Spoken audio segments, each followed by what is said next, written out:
क्या प्लानिंग है आपकी? इंतजार कर रहे हैं, लोग आ रहे हैं। बहुत बड़ी संख्या में आसपास से लोग फैसला लेकर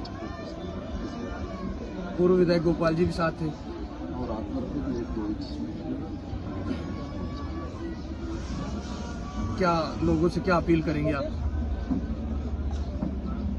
लोगों से क्या अपील करेंगे, जिनमें जमीन जिंदा हुआ, जो लोग चाहेंगे भाई इसके साथ परिवार के साथ गलत हुआ तो हम लोग परिवार के साथ खड़े हैं। मनीष, इसमें कमी कहाँ रह रही है? जब 5 अधिकारी मौके पर थे वन विभाग के और मारपीट किए हैं, वो वीडियो लगभग वायरल भी हो रहा है, उनको सस्पेंड क्यों नहीं किया जा रहा? सबसे बड़ा रवैया तो सरकार का इस तरीके से आना चाहिए। अभी देखते हैं, न्याय दिलाकर रहेंगे। एक बार अभी बाबा बोल रहे थे अभी मैं तो इनकी लड़ाई में शामिल होने आया हूँ। अभी यहाँ के लोगों को देखो तो ये मजबूत है, इतने ताकतवर, ये मजबूत रहेंगे तो इनके आगे सबसे मजबूत रहना, मजबूत बताइए। उनसे क्या निवेदन करेंगे? उससे क्या निवेदन करें? उसके बेटे जो थाने में बैठा था तब इनके लाठीचार्ज हो रहा पब्लिक तो मजबूत रही, उसकी मौजूदगी में जब इन पर लाठीचार्ज हुआ वो उस समय कुछ नहीं बोल पाया तो उससे क्या? सरकार के पक्ष हैं वो भी एक तरीके से। मैंने कहा ना, जो आदमी एमएलए जो वहाँ सिटिंग एमएलए वहाँ बैठा था थाने में, उसी समय लाठियाँ डाली जा रही थी, गोलियाँ बरसाई जा रही थी, उसको तो डूब कर जाना। जो उसके क्षेत्र में जिन्होंने उसको एमएलए बनाया, उसके रहते हुए इन पर लाठीचार्ज। बाबा जी, आप भी रात को यहीं थे? कल लाठीचार्ज में आप भी थे वहाँ? हाँ मत साहब, आपके भी? हाँ हमारे भी लाइट खूब लाइट खाया था खूब, बता लाइट। नरेश मीणा हड़ौती से चलकर आपके बीच में आ गए। हाँ, क्या लगता है सरकार अब देखेगी या अधिकारी आएंगे मौके पर आपके पास? हाँ सही, कम सुना थोड़ा लाइट साहब खूब चाली थी हमारे सामने, मार जोर से बोलो। बच्चा था बाल बाड़ी मोटे काम था, बैंक भूख होने आ रहे थे उनको, अशाल धुई थे, भूख होने आ रहे थे उनको, यहीं चक्कर आ जाते मन थे। बोलो जोर से बोलो। यहाँ धुई थे साहब, गोल लाठी चलते, बहुत मजा, होता तक मजा। लाठी क्यों चलाए? विनोद के नाम से, और मेरे से कोई नहीं पूछा गया, मेरे से कोई सहमति नहीं ली, मैंने कोई सहमति नहीं की कि लाश में ले लूंगा। मेरे को पता ही नहीं है कब ला रहे हैं, कौन ला रहा है, कौन नहीं ला रहा है। ये सुन ले पटेल, पहले इनकी बात सुनो पटेल। आप एक एक बात बताओ, पूरी बताओ शुरू से लेकर एंड तक। मेरा भाई बकरी चरा रहा था, भाभी चरा रही थी, तो भाभी के पास से नर्सरी वालों ने बकरी छीन ली और उससे बदतमीजी की, तो वो फोन करके भैया को बुलाई, तो भैया वहाँ पे जाता है, जाने के बाद में वो उनसे बातचीत करता है, बातचीत करते वक्त उनसे दयाली की जाती है, दयाली करने के बाद में बकरी को और भैया को लेके थाने में ले जाया जाता है, और उसके साथ में एक बुजुर्ग आदमी और भी था, उसकी भी बकरी को, 2 बकरियों को ले जाया गया। चौकी में जाने के बाद में जब हमारे गाँव से 5-7 आदमी और पहुँचे, तो उससे वहाँ पे जाके बोले कि इसको पैसे देके, इसको मतलब 2200 जमा करा के इसको छुड़वाने की वो गुंजाइश लगाई, पर इसको वहाँ पे कपड़ा खोल के नंगन करके वहाँ पे मारा गया अच्छे से। वहाँ पे मारने के बाद में तुरंत ये चौकी में जाता है, पास में पड़ती है, तो चौकी में पुलिस चौकी में जाते ही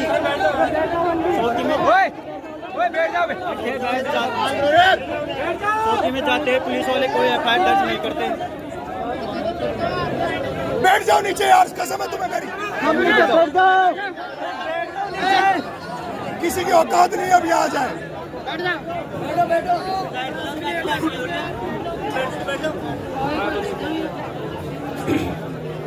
अब बताओ आपकी इच्छा क्या है? जब डेड बॉडी वहाँ पे ले जाई जाती, वो डेड बॉडी नहीं, जब भैया वहाँ पे जाता है तो वहाँ पे उसकी कोई सुनवाई नहीं करते पुलिस वाले। उसके बाद में भैया घर पे आते हैं, वहाँ पे जहाँ पे घटना स्थल है वहाँ पे आते हैं, और पीछे पीछे ये भी आते हैं, और यहाँ पे आके वो 100 नंबर पे कॉल करता है और अपनी आप बीती बताता है। जब जाके ये मतलब 2-4 लोग तो पहले से और बाद में जाके वहाँ पे ढूंढते, तो ये को बेला फुसला कर किस तरह से झालावाड़ में उन बच्चों को, जो बच्चे स्कूल में बस सिस्टम की वजह से मर गए थे, उनको भी इसी रात के अंधेरे में इसी तरह से टायरों पे डाल कर केरोसिन छिड़क कर दाग लगा दिया था। अभी जब हम वहाँ पे रायसर थाने पे तो लोगों ने कहा कि भाई साहब पुलिस जबरदस्ती लाश को गांव ले गई, दाग लगाने वाली है। मैं कहना चाह रहा हूँ आप सभी गांव वालों से, सभी लोगों से, हम लोग विक्रम के परिजनों के साथ हैं। जब तक वो परिजन लड़ाई लड़ेंगे हम उनके साथ लड़ेंगे। जब तक वो उनको न्याय नहीं मिल जाता तब तक हम उनके साथ खड़े हैं। लेकिन ये लड़ाई परिजनों के ऊपर है। जब तक परिजन साथ खड़े हैं हम सब लोग उनके साथ खड़े हैं। विक्रम तो नहीं है, विक्रम तो चला गया, लेकिन ये सारे लोग विक्रम बन के उन परिजनों के साथ खड़े हैं। ये मैं आपसे वादा कर रहा हूँ।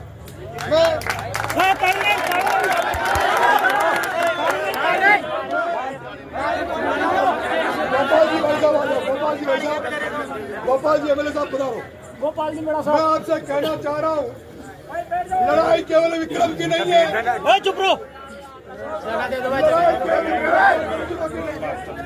अरे ये क्या कारण है कि भजनलाल सरकार, ये क्या कारण है कि भजनलाल सरकार, ये बीजेपी की सरकार आज बच्चों को अधिकार तो दे नहीं रही है, लेकिन अधिकारियों पे आए दिन गोलियां चलाना, आए दिन आदिवासी मीणा समाज पर गोलियां चलाना, लाठी चार्ज।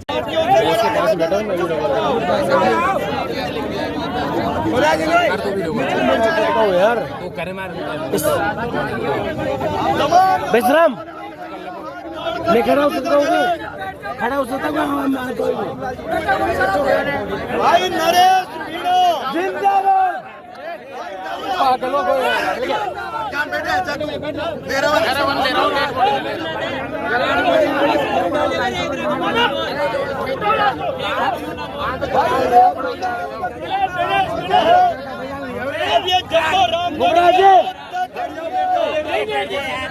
आज जम्मा राम वर्तमान तुम्हारे भरोसे पर इतनी दूर से आपके बीच में आ पहुंचा है। आज जम्मा रामगढ़ के लोग तय करेंगे कि तुम्हें इस लड़ाई को जीतना है या हारना है। नरेश मीणा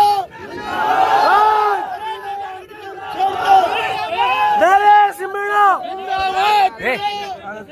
नरेश मीणा अंतिम क्षण तक तुम्हारी लड़ाई लड़ने के लिए तुम्हारे बीच में आया है।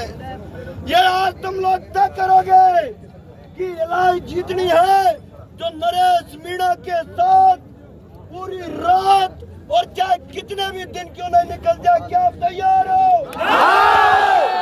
हम तैयार हैं। आंदोलन के लिए आज हमारा भाई गया है और हमें अनुशासन की बहुत जरूरत है।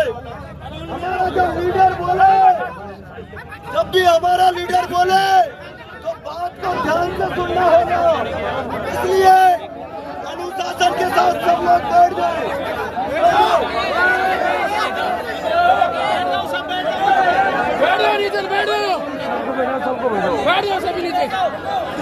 सभी मेरे भाई संतोष बंदे कर तो बैठ जाओ यार, सभी बैठ जाए, अच्छी बात रहे। मोबाइल चलाओ सब लोग, मोबाइल सब चलाओ, मोबाइल चलाओ, सभी भाई बंदो डोर चलाओ। बंदो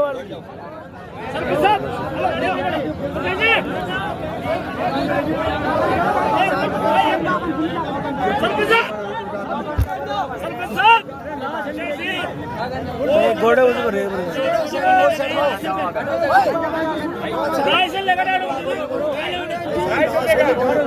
नरेश भाई साहब,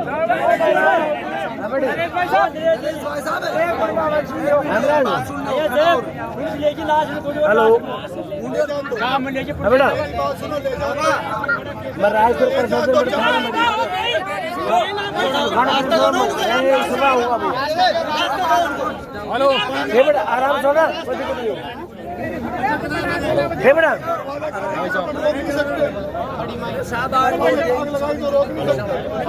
जबरदस्ती लगा नहीं सकते। घर वालों को सब होगी तो लड़ाई लड़ेंगे। घर वाले खुश हो गए तो अपने घर चले गए।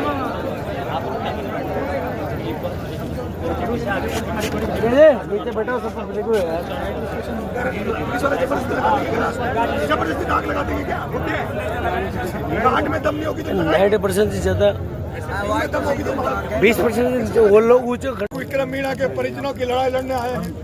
अगर उन्होंने समझौता कर लिया, वो लाश लेकर घर चले गए, तो हमारे पास विक्रम मीणा के लाश पर आंसू बहाने के अलावा कुछ नहीं बचे। हमारे पास अगर वो परिजन लाश लेकर चले गए तो हम उनको ये नहीं कह सकते कि तुमने क्यों दाग लगाया, क्यों लाश पर दाग लगाया। लेकिन कुशालपुरा गांव के लोग जो यहाँ पर है उनसे कहना चाहता हूँ, उस परिवारजनों को कह दो, विक्रम मीणा के घर वालों से कह दो, नरेश मीणा आ गया है जमोरा में। नरेश मीणा जिंदाबाद, नरेश मीणा आ गया है। उन परिजनों को डरने की जरूरत नहीं है, परिजनों को घबराने की जरूरत नहीं है।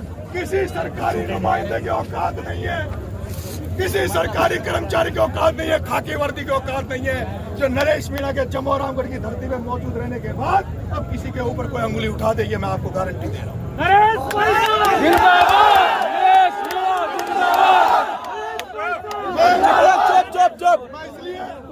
आप तमाम साथियों से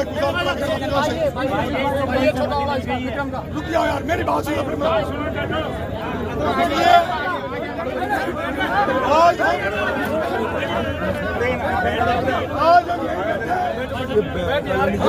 सरकार मेरी बात सुन लो, हमें लाश नहीं लेनी हॉस्पिटल से जब तक परिजनों की मांगे पूरी नहीं हो जाती, जब तक परिजनों की मांगे पूरी नहीं की जाती, मेरा परिजनों से आग्रह है कि आप लाश मत लो। और अगर लाश ले जबरदस्ती लाश देवे तो लाश को यहीं ले आओ, इसी थाने पे। अगर आप चाहोगे, कई नेता लाश को लेकर चुपके आंदोलन करते हैं, मैं तो चाहूंगा अगर लाश लेकर अगर न्याय नहीं मिला तो जमोरामगढ़ के एक एक व्यक्ति को लेकर उसी अर्थी को नरेश मीणा कंधा देगा और यहाँ से पैदल मुख्यमंत्री के दरवाजे पर जाएंगे।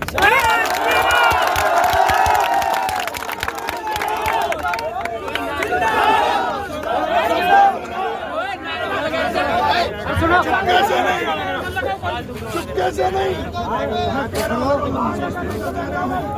तो उस लाश को यहाँ ले आना, पहले यहाँ न्याय मांगेंगे, न्याय नहीं मिलेगा तो उस आरती को कंधा नरेश मीणा देगा और उसको सीधे मुख्यमंत्री के दरवाजे पे खुले रोड पे चोरे धारे लेके जाएंगे। देखते उसको रोकेगा। हम लोग तमाम लोग जिनको भरोसा और रात भर यहाँ रुकेंगे, रुकोगे सब लोग, आह्वान करो।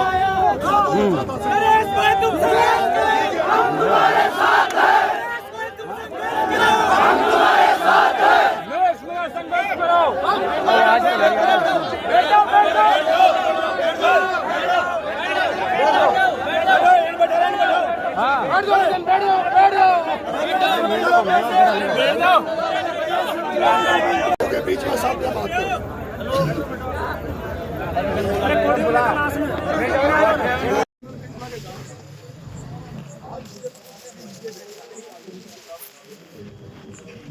ज्यादा नहीं, और 2-3 मंत्री उसके बाद चले गए बाहर, क्योंकि वो डर था जो कर्नल बेसला डर बना मेरे से गिरोलाल जेल में मिलने गए थे।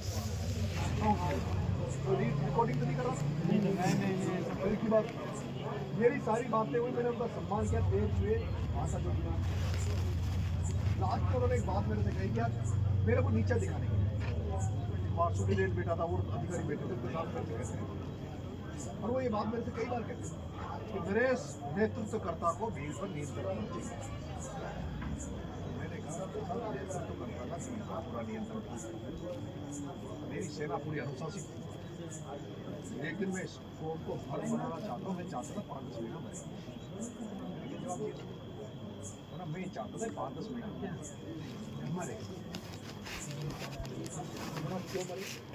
73 गुर्जर मरे, एक गुर्जर ने ये निकाय कर बैठा, इसका डर आज भी गुर्जर समाज का डर आज भी चल रहा है।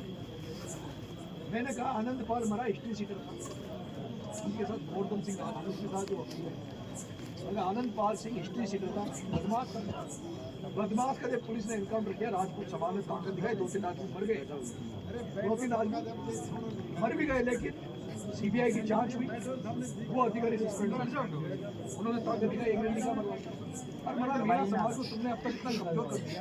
हर जगह कहते हो मीणा कहते लाठी पड़वा दी, गोली पड़वा दी, मरवा दी। ये कौम इतनी कमजोर हो गई, उस कमजोर कौम का सबसे बड़ा उदाहरण कौन सा है पता है तुम्हें? मीणाओं का सबसे नामर्दानगीरा कौम का कब 2-3 उदाहरण आ गए। जब किरोड़ी मैंने कहा डोगरे को, मैंने आपको मसिया मानते हैं मीणा, मैंने कहा हमको आंख उठा, बोले आपको मीना मसीहा मानते हैं, आपको मीना भगवान मानते हैं, और मीनाओं का मसीहा, मीनाओं का भगवान। 7 दिन तक वीरांगनाओं को लेकर सिविल लाइन में पड़ा रहा। कितने दिन पड़ा रहा, क्यों बोला? जो मीनाओं का भगवान है, मसीहा है ना, वो 7 दिन तक कहाँ पड़ा रहा? सिविल लाइन में वीरांगनाओं को न्याय दिलाने के लिए। कुत्ते ने नहीं सुना, कुत्ते। सरकार भी कोई जू नहीं रहेगी तो उसको उठा के फोटो आए थे ना, हमारा अरबी रो रहा था, मेरी गिरफ्तार पकड़ी, मेरे रो रहा था, क्योंकि वो नहीं रो रहा था, समाज रो रहा था, समाज नामर्द था। तो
Thank you.